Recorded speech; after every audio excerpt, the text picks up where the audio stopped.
Ce shiur est dédié pour la Refoua Shema, la guérison complète et rapide de Eli Nathan Shalom Ben Miriam. La question de Yoni. Voilà, je voulais savoir, c'est que quand on fait Teshuvah, toutes nos fautes, elles se transforment en mérite. Et je voulais savoir, donc, si on faisait Teshuvah juste à la fin de sa vie, à la dernière seconde de sa vie, est-ce que ça compte comme une personne qui a étudié, qui s'est forcée à étudier la Torah, quel niveau elle en est voilà. D'accord. Bon, alors les sages d'Israël disent, amuse-toi toute ta vie, fais des bêtises, éclate-toi, le Club Med, tout ce que tu veux, fais tchouva le jour de ta mort. Comme ça tu gagnes les deux mondes. Olam Hazé, tu t'es éclaté, et tu as fait tchouva, tu as vu Olam Haba, tout beau, tout propre. Mais étant donné que tu ne sais pas quand tu vas mourir, fais tchouva tous les jours. Plus que cela. Il est écrit que celui qui dit je vais pécher et après je ferai tchouva, on l'empêche de faire tchouva. Donc même quand il va commencer à faire tchouva, on le tue avant. Chas shalom. D'accord. Une fois, vous savez qu'il y a les autistes. Vous avez parlé des autistes, d'accord. Ils dévoilent beaucoup de choses parce que eux, nous, notre conscience fait un écran entre nous et notre neshama. Mais eux, il n'y a pas cet écran-là. Donc ils voient beaucoup de choses que la neshama voit et que nous, le commun des mortels, on ne voit pas. Ils annoncent sans cesse que la Géoula va arriver, qu'il faut faire tchouva, etc., etc. Et à 20 ans, quand on faisait les séminaires en France, je me suis dit, peut-être on va amener un autiste. Et il va voir les gens, il va leur raconter. Il voit des choses. Il voit carrément, il peut te dire des choses. Bon, pour finir, ça ne s'est pas fait. Mais j'avais été à l'époque ici à Ramoth, il y avait une dame qui a un enfant autiste.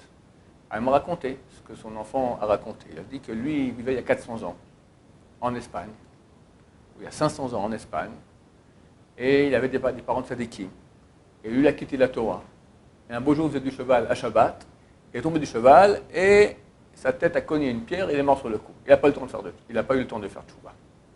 Et là, il est revenu maintenant, il a eu beaucoup de purgatoire, et là, il est revenu maintenant en tant qu'autiste. C'est des choses qui sont vraies. Les autistes, ils ont des pouvoirs extraordinaires.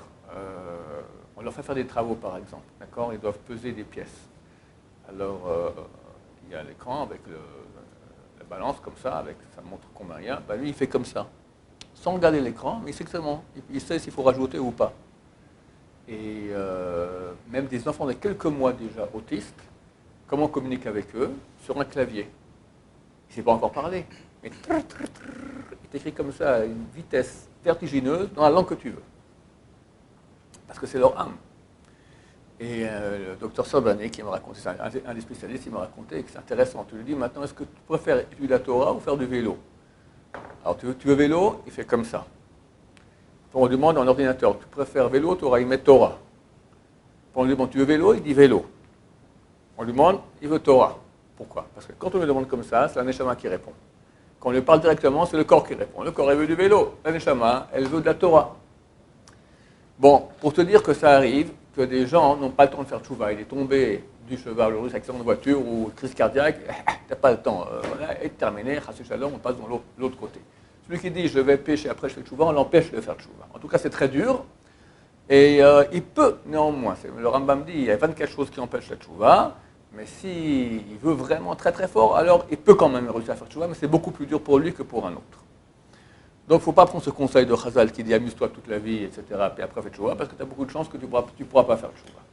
Au contraire, faire tchouva tous les jours. Maintenant, qu'est-ce qui se passe? Si quelqu'un, il a fait les bêtises, il s'est amusé, tout ce que la Torah interdit, il a fait, toute sa vie, et il commence à être malade, on lui annonce, monsieur, voilà, c'est bientôt votre fin, et il fait une tchouva totale. Dernier jour, et quick, il meurt.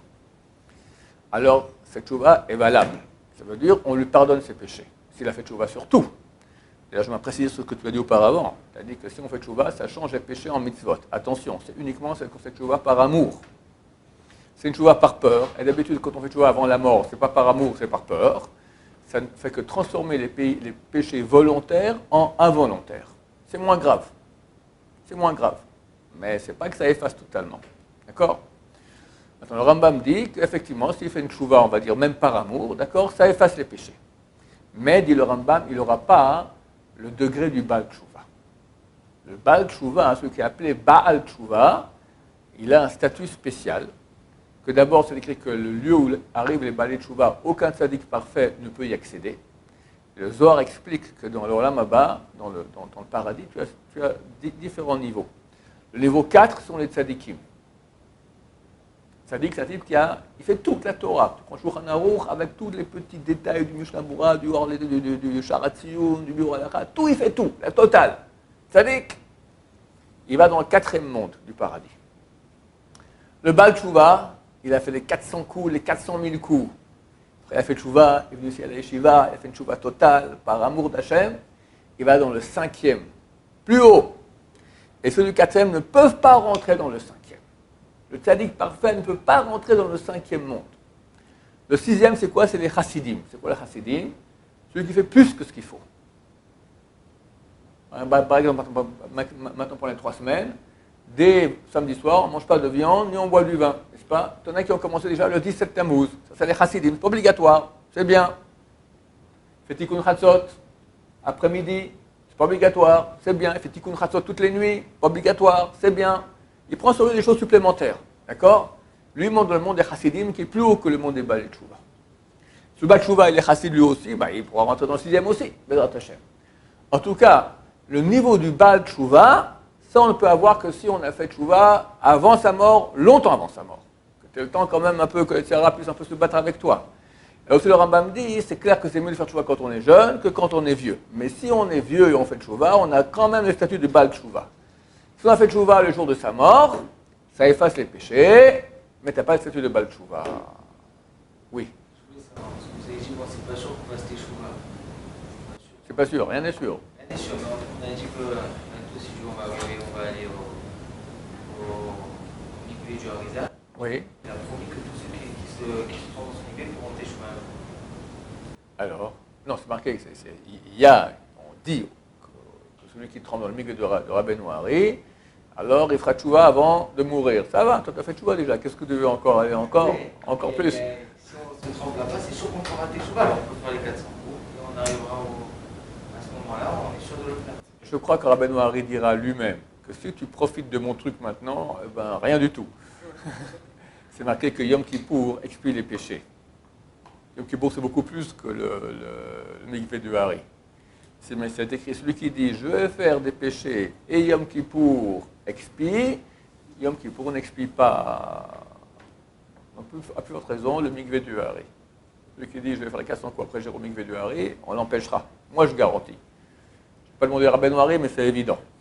En plus, c'est une sgoula. C'est pas du 100%, c'est bien, juste, voilà. Baruch Adonai, l'olam, amen, amen.